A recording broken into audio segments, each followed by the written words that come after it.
ओम श्री सद्गुरुवे नमः। ओम नमो भगवते वासुदेवाय। अथ तृतीयो अध्याय। भगवान श्री कृष्ण का प्राकट्य। श्री शुकदेव जी कहते हैं, परीक्षित, अब समस्त शुभ गुणों से युक्त बहुत सुहावना समय आया। रोहिणी नक्षत्र था। आकाश के सभी नक्षत्र, ग्रह और तारे शांत सौम्य हो रहे थे। दिशाएं स्वच्छ प्रसन्न थी। निर्मल आकाश में तारे जगमगा रहे थे।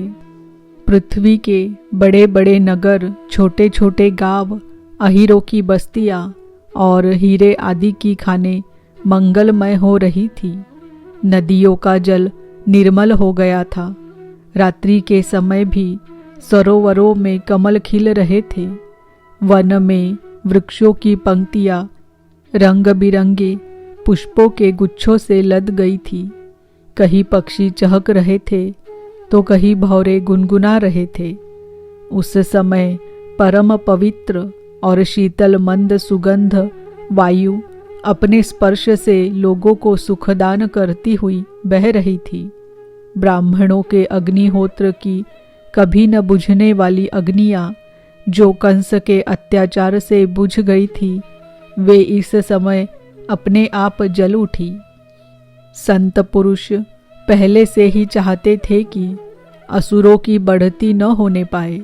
अब उनका मन सहसा प्रसन्नता से भर गया। जिस समय भगवान के आविर्भाव का अवसर आया, स्वर्ग में देवताओं की दुदुम्बियां अपने आप बज उठी। किन्नर और गंधर्व मधुर स्वर में गाने लगे तथा सिद्ध और चारण भगवान के मंगलमय गुणों की स्तुति करने लगे। विद्याधरिया अप्सराओं के साथ नाचने लगी।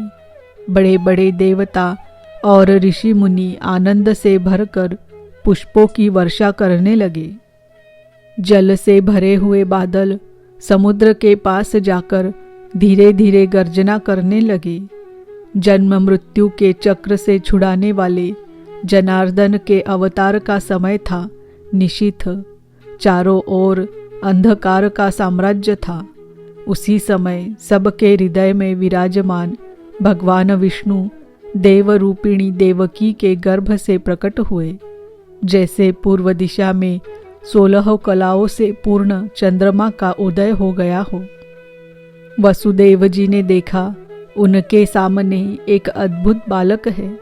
उसके नेत्र कमल के समान कोमल और विशाल है। 4 सुंदर हाथों में शंख, गदा, चक्र और कमल लिए हुए है।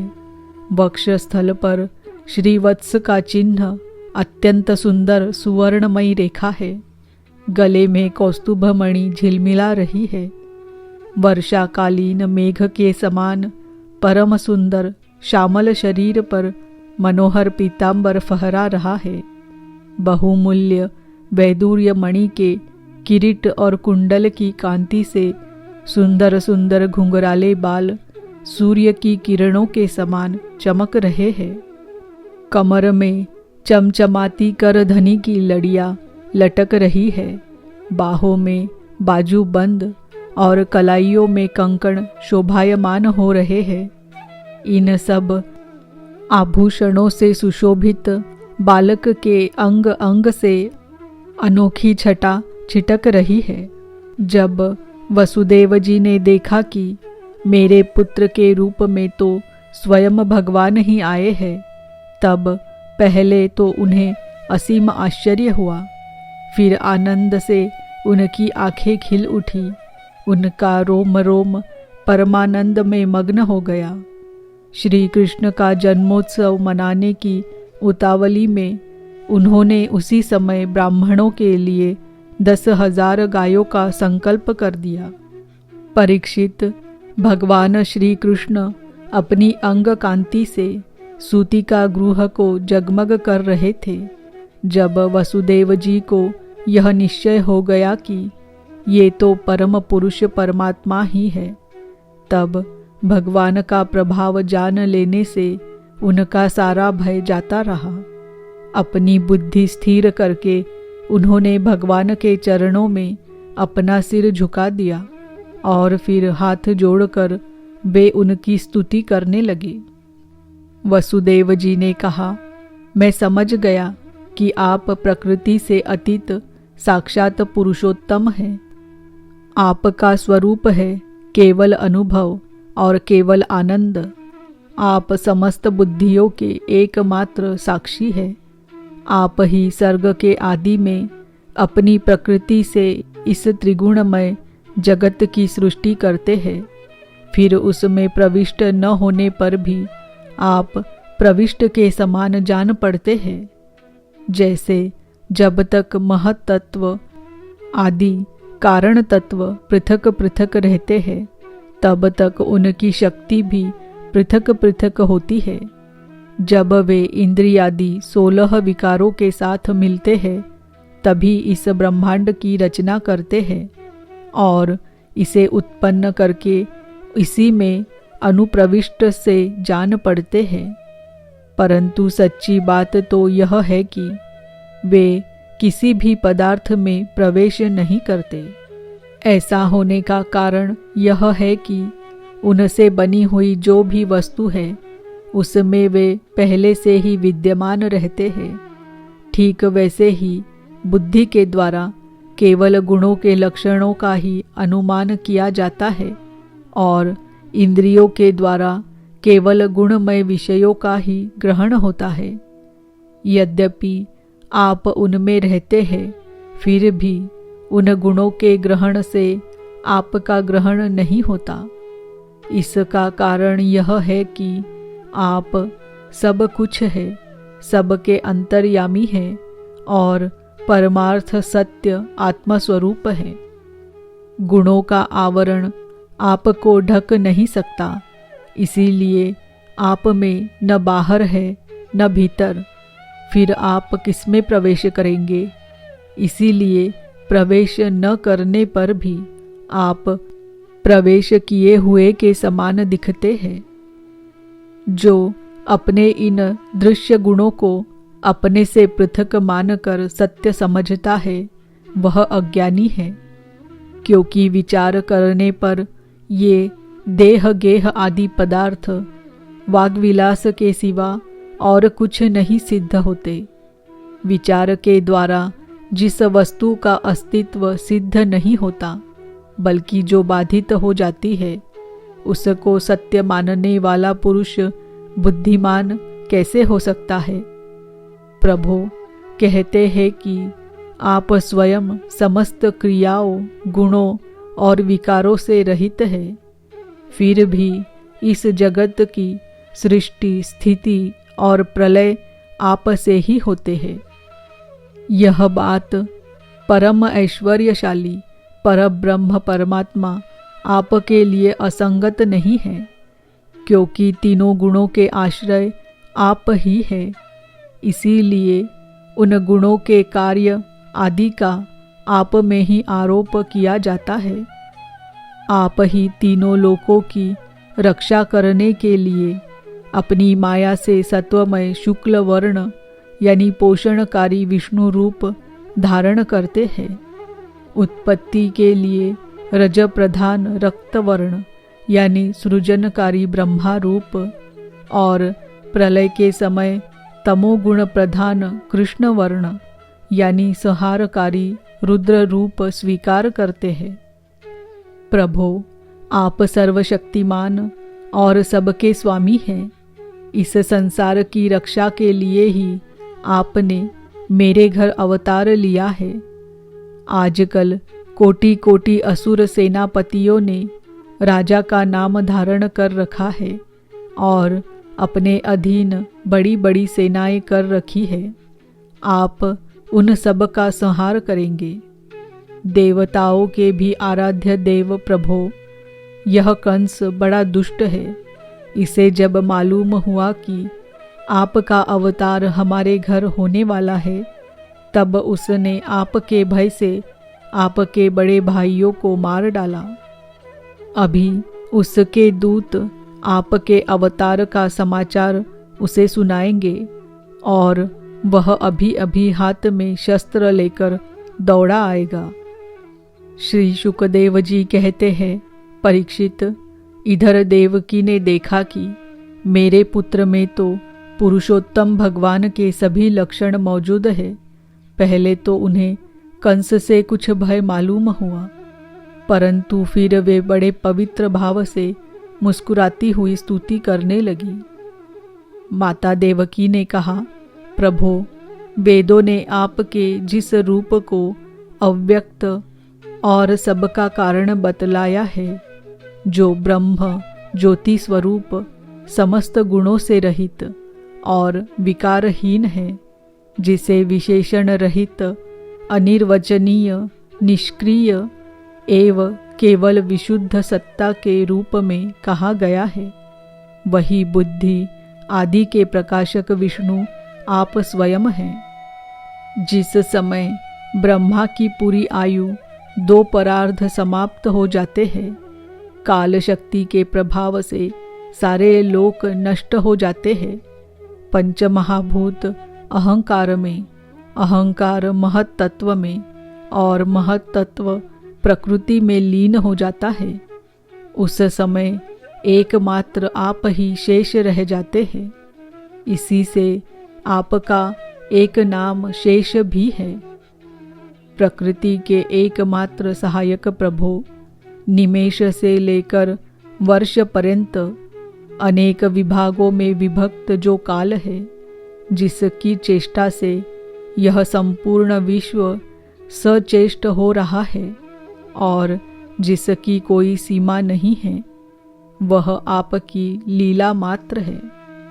आप सर्वशक्तिमान और परम कल्याण के आश्रय हैं। मैं आपकी शरण लेती हूँ। प्रभो, यह जीव मृत्युग्रस्त हो रहा है। यह मृत्यु रूप कराल व्याल से भयभीत होकर संपूर्ण लोक लोकांतरों में भटकता रहा है, परंतु इसे कभी कहीं भी ऐसा स्थान न मिल सका जहाँ यह निर्भय होकर रहे। आज बड़े भाग्य से इसे आपके चरणार विंदों की शरण मिल गई। अतः अब यह स्वस्थ होकर सुख की नींद सो रहा है। औरों की तो बात ही क्या, स्वयं मृत्यु भी इससे भयभीत होकर भाग गई है। प्रभो, आप है भक्त भयहारी और हम लोग इस दुष्ट कंस से बहुत ही भयभीत हैं। अतः आप हमारी रक्षा कीजिए। आपका यह चतुर्भुज दिव्य रूप ध्यान की वस्तु है। इसे केवल मांस मज्जामय शरीर पर ही दृष्टि रखने वाले देहाभिमानी पुरुषों के सामने प्रकट मत कीजिए। मधुसूदन, इस पापी कंस को यह बात मालूम न हो कि आपका जन्म मेरे गर्भ से हुआ है। मेरा धैर्य टूट रहा है। आपके लिए मैं कंस से बहुत डर रही हूँ। विश्वात्मन, आपका यह रूप अलौकिक है। आप शंख, चक्र, गदा और कमल की शोभा से युक्त अपना यह चतुर्भुज रूप छिपा लीजिए। प्रलय के समय आप इस संपूर्ण विश्व को अपने शरीर में वैसे ही स्वाभाविक रूप से धारण करते हैं जैसे कोई मनुष्य अपने शरीर में रहने वाले छिद्र रूप आकाश को। वही परम पुरुष परमात्मा आप मेरे गर्भवासी हुए। यह आपकी अद्भुत मनुष्य लीला नहीं तो और क्या है।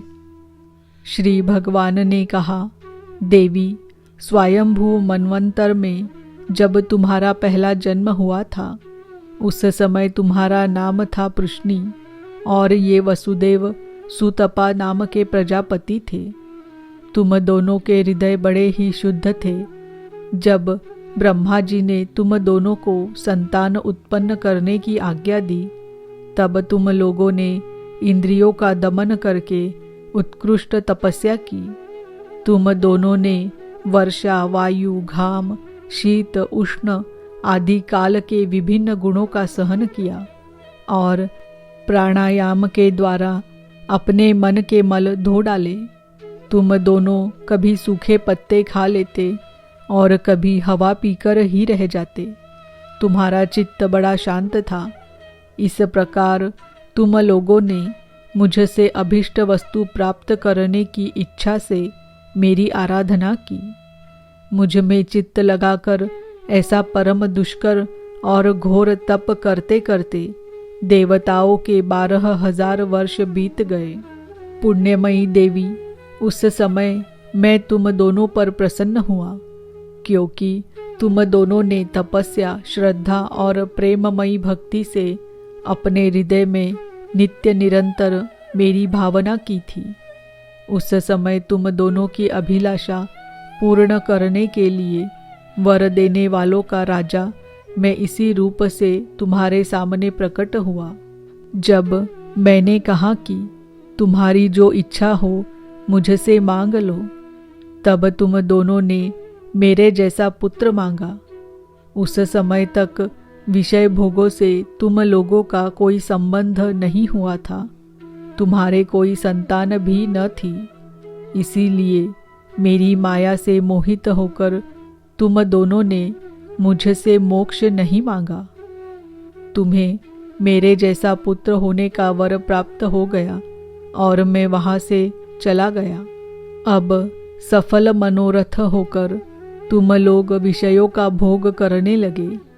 मैंने देखा कि संसार में शील, स्वभाव, उदारता तथा अन्य गुणों में मेरे जैसा दूसरा कोई नहीं है। इसीलिए मैं ही तुम दोनों का पुत्र हुआ और उस समय मैं पृश्नी गर्भ के नाम से विख्यात हुआ। फिर दूसरे जन्म में तुम हुई अदिति और वसुदेव हुए कश्यप। उस समय भी मैं तुम्हारा पुत्र हुआ। मेरा नाम था उपेंद्र। शरीर छोटा होने के कारण लोग मुझे वामन भी कहते थे। सती देवकी, तुम्हारे इस तीसरे जन्म में भी मैं उसी रूप से फिर तुम्हारा पुत्र हुआ हूँ। मेरी वाणी सर्वदा सत्य होती है। मैंने तुम्हें अपना यह रूप इसीलिए दिखला दिया है कि तुम्हें मेरे पूर्व अवतारों का स्मरण हो जाए। यदि मैं ऐसा नहीं करता तो केवल मनुष्य शरीर से मेरे अवतार की पहचान नहीं हो पाती।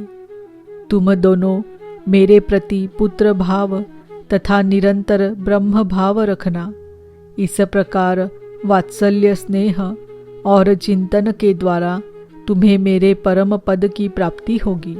श्री शुकदेव जी कहते हैं, भगवान इतना कहकर चुप हो गए। अब उन्होंने अपनी योग माया से पिता माता के देखते देखते तुरंत एक साधारण शिशु का रूप धारण कर लिया। तब वसुदेव जी ने भगवान की प्रेरणा से अपने पुत्र को लेकर सूतिका गृह से बाहर निकलने की इच्छा की। उसी समय नंद पत्नी यशोदा के गर्भ से उस योग माया का जन्म हुआ, जो भगवान की शक्ति होने के कारण उनके समान ही जन्म रहित है। उसी योग माया ने द्वारपाल और पूर्ववासियों की समस्त इंद्रिय वृत्तियों की चेतना हर ली। वे सब के सब अचेत होकर सो गए। बंदी गृह के सभी दरवाजे बंद थे। उनमें बड़े बड़े किवाड़, लोहे की जंजीरें और ताले जड़े हुए थे। उनके बाहर जाना बड़ा ही कठिन था, परंतु वसुदेव जी भगवान श्री कृष्ण को गोद में लेकर जो ही उनके निकट पहुँचे, त्यों ही वे सब दरवाजे आप से आप खुल गए। ठीक वैसे ही जैसे सूर्योदय होते ही अंधकार दूर हो जाता है। उस समय बादल धीरे धीरे गरज कर जल की फुहारें छोड़ रहे थे। इसीलिए शेष जी अपने फनों से जल को रोकते हुए भगवान के पीछे पीछे चलने लगे। उन दिनों बार बार वर्षा होती रहती थी। इससे यमुना जी बहुत बढ़ गई थी। उनका प्रवाह गहरा और तेज हो गया था। तरल तरंगों के कारण जल पर फेन ही फेन हो रहा था। सैकड़ों भयानक भंवर पड़ रहे थे। जैसे सीतापति भगवान श्री राम जी को समुद्र ने मार्ग दे दिया था, वैसे ही यमुना जी ने भगवान को मार्ग दे दिया। वसुदेव जी ने नंद बाबा के गोकुल में जाकर देखा कि सब के सब गोप नींद से अचेत पड़े हुए हैं। उन्होंने अपने पुत्र को यशोदा जी की शैया पर सुला दिया और उनकी नवजात कन्या लेकर वे बंदी गृह में लौट आए। जेल में पहुंचकर वसुदेव जी ने उस कन्या को देवकी की शैया पर सुला दिया और अपने पैरों में बेड़ियां डाल ली तथा पहले की तरह वे बंदी गृह में बंद हो गए। उधर नंद पत्नी यशोदा जी को इतना तो मालूम हुआ कि कोई संतान हुई है, परंतु वे यह न जान सकी कि पुत्र है या पुत्री, क्योंकि एक तो उन्हें बड़ा परिश्रम हुआ था और दूसरे योग माया ने उन्हें अचेत कर दिया था। इति श्रीमद्भागवते महापुराणे पारमहंस्यां संहितायां दशमस्कन्धे पूर्वार्धे कृष्णजन्मनि तृतीयोऽध्यायः। ओम नमो भगवते वासुदेवाय। ओम नमो भगवते वासुदेवाय। ओम नमो भगवते वासुदेवाय।